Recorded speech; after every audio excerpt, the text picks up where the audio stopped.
Bienvenidos a un nuevo video de geopolítica en el cual, ya saben, les voy a platicar lo más importante que está ocurriendo a niveles internacionales. Y yo creo que con la noticia más importante que debemos de comenzar es a propósito de todo lo que dejó la conferencia de prensa del día de hoy de Joe Biden en la Casa Blanca. Y es que dijo el presidente de los Estados Unidos de América que tanto los aliados del Reino Unido, la Unión Europea y los miembros del G7 acaban de acordar suspenderle el estatus como nación más favorecida entre comillas para Rusia. Este estatus básicamente significa que los países que están comerciando entre sí se haga o se trate de hacer en las mejores condiciones posibles. Estamos hablando, por supuesto, de aranceles bajos, de pocas barreras para el comercio internacional y además de realizar las mayores importaciones posibles para cada país. Dijo el presidente Joe Biden que a partir de ahora este estatus de Rusia con los países occidentales, les digo todos los aliados de Estados Unidos y miembros del G7, acaban de acordar todo esto, claramente en la búsqueda de que Vladimir Putin se sienta cada vez más presionado por parte de los ciudadanos rusos, pero también por los niveles económicos del país que cada día bajan más y más. Tan solo para que se den una idea, el rublo ruso, la moneda rusa, acaba de superar los mínimos históricos.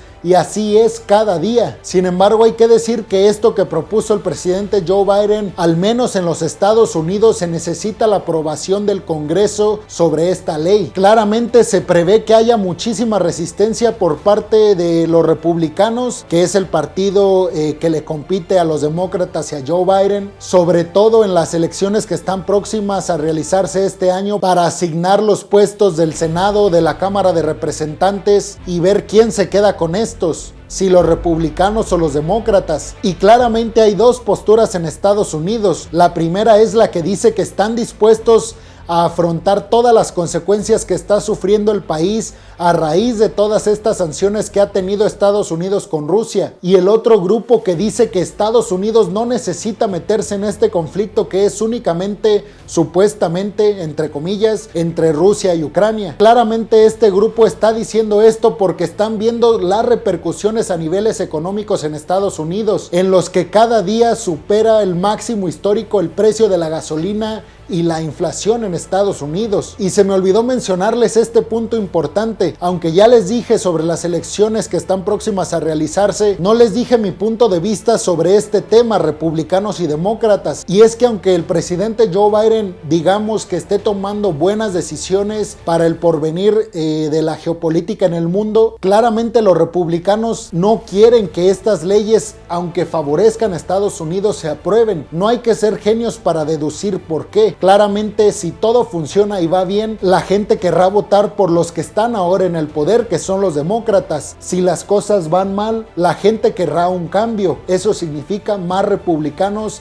en Estados Unidos. Por todos lados se le está atacando a Rusia, obviamente sin una intervención directa militarmente hablando, y esto es porque Occidente, recordemos, no quiere meterse en el conflicto, o no directamente, porque tampoco hay que ser genios para saber que Estados Unidos y los líderes occidentales están inmiscuidos en todo este conflicto, aunque no sea a niveles militares. Por supuesto que lo están haciendo a niveles diplomáticos. Y en otra noticia, la cuarta ronda de negociaciones entre Rusia y Ucrania en la frontera entre Bielorrusia y Ucrania acaba de llevarse a cabo el día de hoy. Y esta noticia va a ser realmente muy corta porque no se logró absolutamente nada. Ni corredores humanitarios, ni tampoco un alto al fuego por 24 horas como anteriormente se había hecho pues esta petición, digamos, por parte de Ucrania. Es decir, no acordaron nada y las cosas siguen igual. Pero diplomáticamente lo rescatable, y esto lo dijeron ambas partes, es que todavía hay una disposición de las dos partes para seguir negociando, porque claramente los dos quieren obtener un alto al fuego en esta zona de Ucrania. Ahora, ¿qué tan probable es o cuándo se dará esto? Pues nadie lo sabe. Y desde mi experiencia y lo que hemos visto en estas 2 semanas que lleva de guerra en Ucrania, yo creo que tardará mucho, pero mucho tiempo en llegar a un acuerdo entre ambas partes. Porque según información de RT, que es el medio oficioso ruso, ni Ucrania ni Rusia quieren moverse absolutamente ni un centímetro en cuanto a su postura frente a su rival. Partiendo de esto, es dificilísimo llegar a un acuerdo. Y en otra noticia que encontré en un medio oficioso ruso, esta vez Sputnik, que les digo, hay que dejar en claro de dónde son los medios para saber qué sesgos tienen.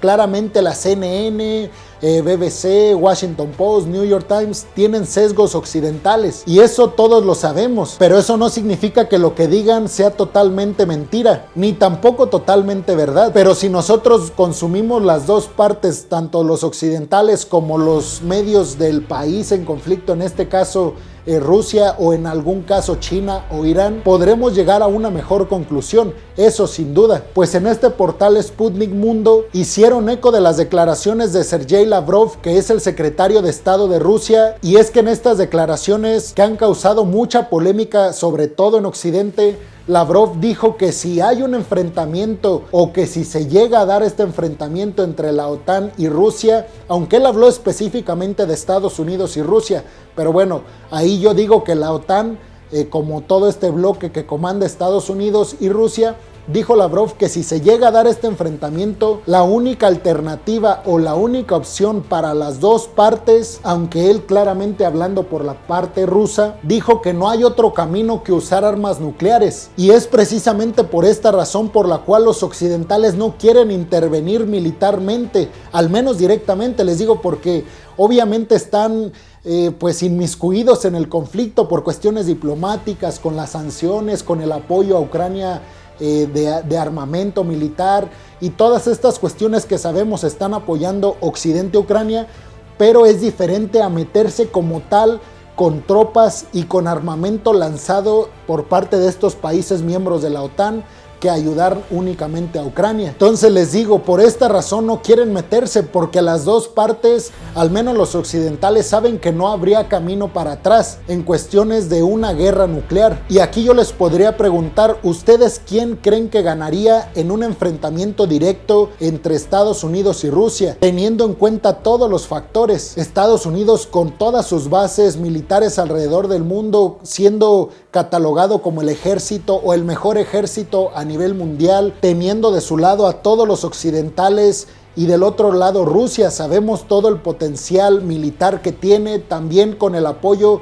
aunque no directo como sí cuenta Estados Unidos de sus aliados, pero Rusia, digamos que en un acontecimiento, yo no me atrevería a decir que apoyaría tanto China, Irán y otros países directamente a Rusia en un conflicto, pero digamos que entre ambos bandos, suponiendo que estos países se sumaran del lado ruso, ¿quién creen que ganaría? La respuesta claramente importa muy poco, porque los únicos que perderíamos seríamos las personas que habitamos el planeta Tierra, ya que el mundo tal y como lo conocemos sin duda alguna desaparecería a raíz de este enfrentamiento nuclear entre estas dos potencias militares. Pero bueno, si ustedes quieren compartirme quién creen que ganaría, pueden dejármelo en los comentarios. Y en otra noticia, Estados Unidos acaba de desplegar su sistema Patriot. Este sistema de defensa está pensado para defender al país que lo tenga de, pues digamos, de misiles de largo alcance lanzados por países limítrofes. Básicamente lo que pasa es que envían un misil y este sistema Patriot de Estados Unidos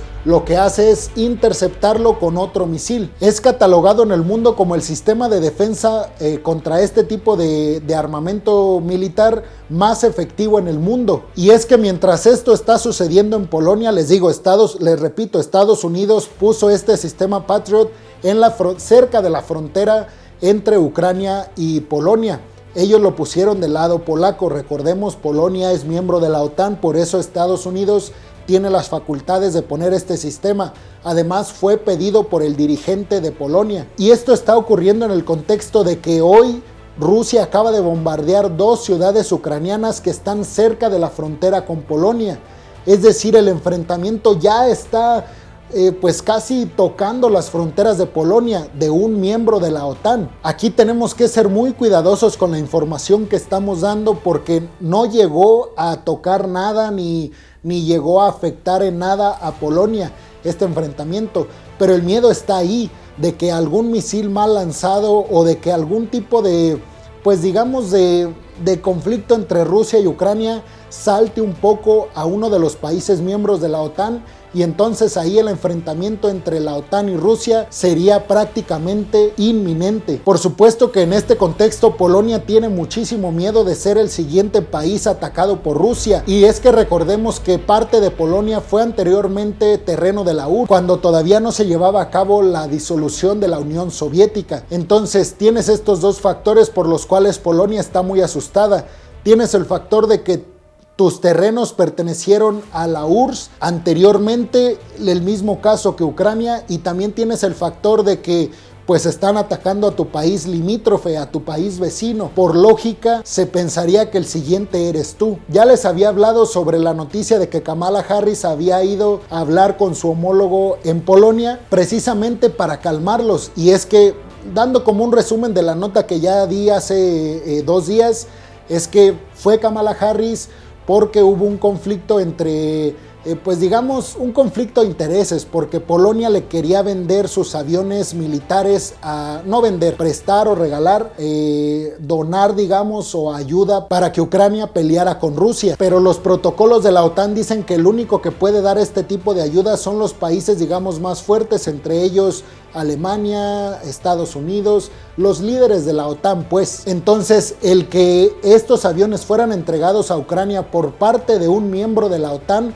podría ser visto como una injerencia directa de la OTAN en el conflicto por parte de Rusia. Entonces Kamala Harris fue a calmar esta tensión que está sufriendo los dirigentes en Polonia, de que ellos sean los segundos, y también fue Kamala Harris para ver qué pasaba con la venta o la donación de estos aviones, y al final de cuentas se dijo que no. Les digo, en la búsqueda de entrometerse lo menos que se pueda en este conflicto para no escalar esto a un acontecimiento nuclear. Y en otra noticia también, el día de hoy en la conferencia de prensa, Biden amenazó a Rusia y dijo que no está dispuesto a perdonar a Rusia si llega a utilizar armas biológicas en Ucrania. Y es que recordemos que anteriormente desde Washington ya se había dicho que si Rusia utilizaba armas biológicas en Ucrania, en su conflicto con Ucrania, Estados Unidos y sus aliados utilizarían armas jamás antes vistas y armas que nunca se han imaginado que pueden existir. Todo esto se da en el contexto de que Rusia está acusando a Estados Unidos de fabricar armas biológicas en el laboratorio que tiene en Ucrania. Hay que decirlo, lo está acusando sin ninguna prueba.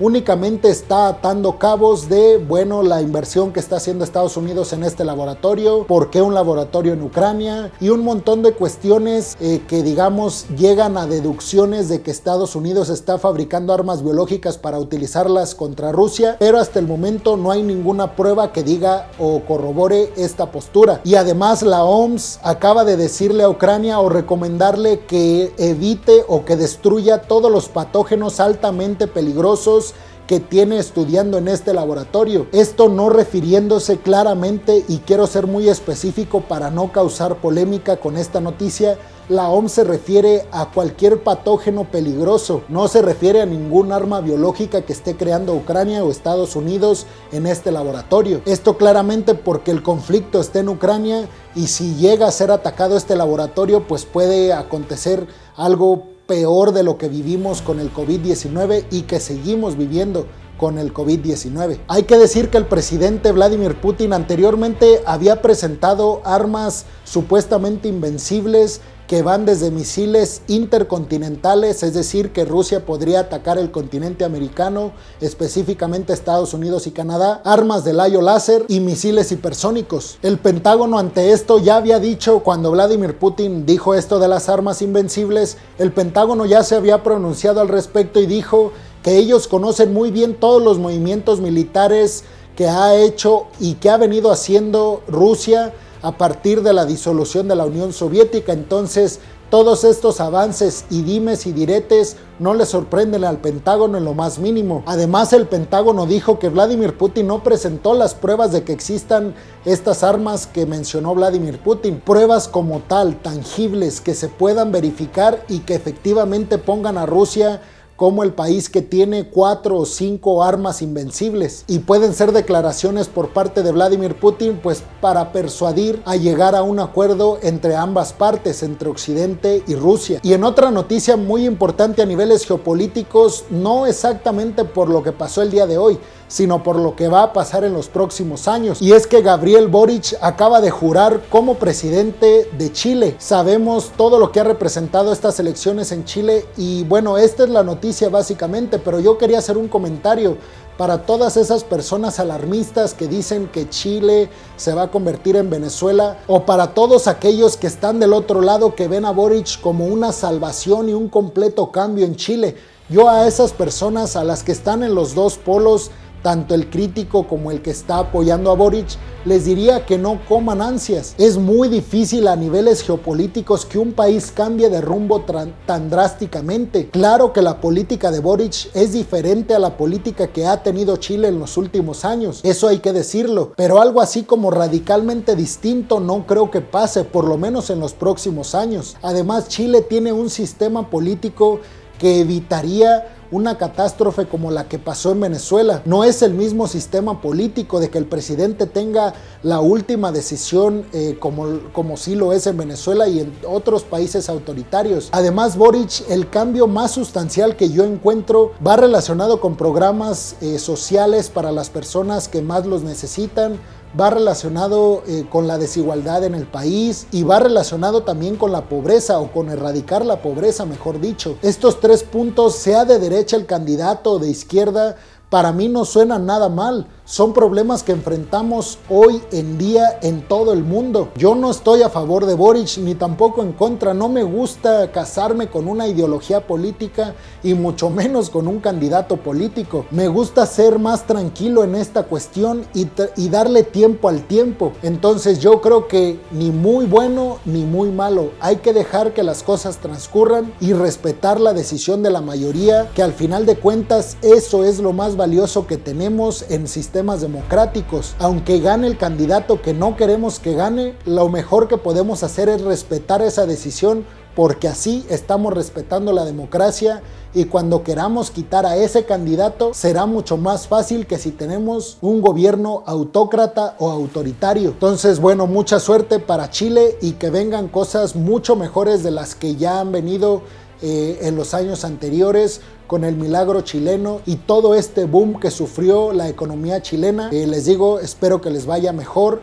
ahora, y que todo cambio sea para bien. Y si es para mal, pues bueno, gracias a sistemas democráticos tendrán la oportunidad de redimir ese voto y cambiar a otra opción. Y en la última noticia del día de hoy, también a niveles geopolíticos, es lo que pasó con Andrés Manuel López Obrador y el Parlamento Europeo. Y es que el presidente de México, Andrés Manuel López Obrador, envió una carta a la Unión Europea, y en esta carta los acusó de intervencionismo y de actuar como conservadores con mentalidad colonialista. Esto después de que el Parlamento Europeo envió una carta hace días al gobierno de Andrés Manuel López Obrador pidiéndole cuidar la integridad del periodismo, específicamente de los periodistas en México. Y es que en lo que va del año, en México ya van más de 30 periodistas asesinados, y México encabeza la lista de países con más muertes de periodistas en el mundo. A mí se me hace muy delicado todas estas acusaciones de Andrés Manuel López Obrador, no solo a la Unión Europea, sino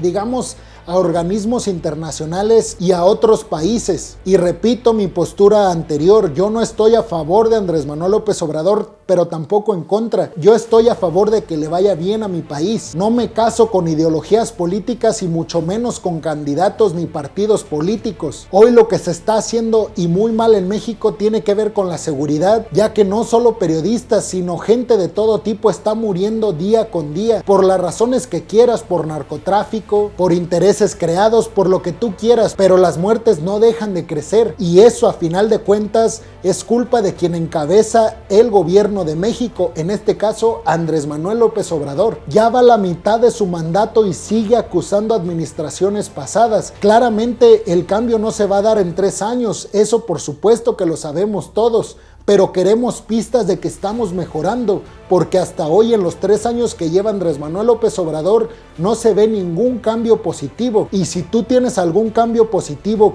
con datos que me puedas corroborar, te agradecería mucho que lo dejaras en los comentarios. Agradecería aprender de quien tenga datos que corroboren la versión de que México va en mejor camino de como íbamos hace 3 o 4 años. Porque para como yo veo la situación, vamos empeorando. Y como a mí me encanta la diplomacia y la geopolítica, este tipo de cuestiones son delicadísimas. Este tipo de cartas que envía Andrés Manuel López Obrador, agresivas, poco diplomáticas y políticamente incorrectas además, se me hacen muy peligrosas a mí. Eso no tiene nada que ver con la capacidad de gobernar de Andrés Manuel López Obrador. Únicamente estoy diciendo que a mí no me gustan estos protocolos que lleva el gobierno de México a niveles diplomáticos. Pero bueno, tú tendrás la última opinión al respecto.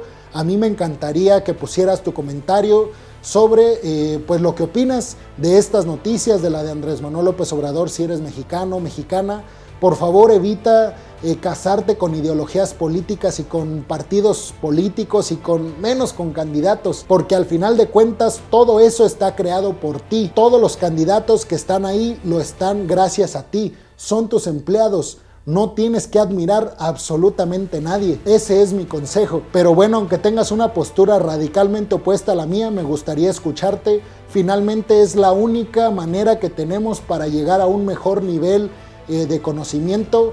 Cuando dos partes se comunican, ambos ponen sus puntos de vista y juntos llegan a un mejor conocimiento. Muchas gracias por llegar hasta este punto del video, peregrinos. Los invito, ya saben, a que compartan el video, a que le den like. Les digo que comenten también su opinión, que me digan si les gusta así como estoy dando las noticias, qué le faltan a los videos. Yo siempre leo sus comentarios, a veces se me hace imposible leerlos todos y contestarles a todos, pero siempre estoy atento a lo que ustedes me están poniendo en la cajita de los comentarios. Y bueno, ya saben, me ayudarían mucho compartiendo el video para romper estas barreras que me pone el algoritmo para llegar a más personas. Y recuerden que si están escuchando esto en Spotify, sigan el podcast. Un resumen de geopolítica diario estaré subiendo, ya saben. Y por supuesto, si están viendo esto en YouTube, los invito a que se suscriban, a que activen la campanita para que les lleguen todas las notificaciones cuando suba video nuevo a mi canal, que es prácticamente todos los días.